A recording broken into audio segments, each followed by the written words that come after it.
Hello everyone!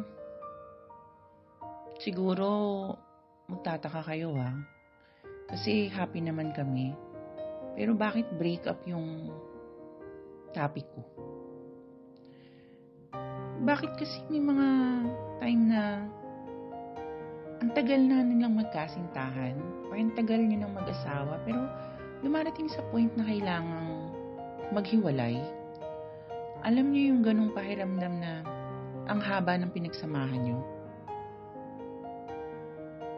Minsan, magtataka ka na lang pero kasi ang daming sinasabing dahilan.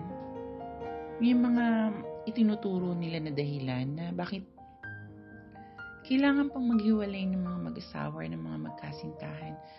Kahit alam nila sa sarili na nila na masaya naman sila. Mahal naman nila ang isa't isa.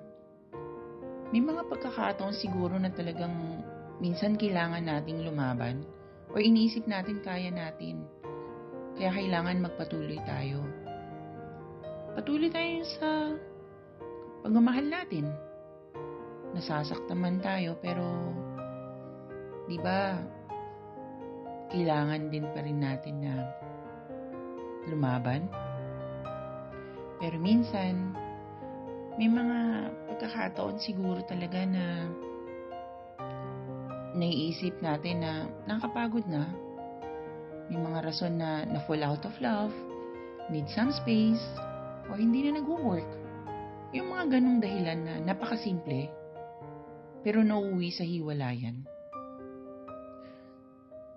Mag-iisip tayo minsan, sapat na ba talaga yung dahilan upang tuluyan i-end kung ano man ang meron sa atin at kalimutan kung ano man yung mga maganda nating pinagsamahan.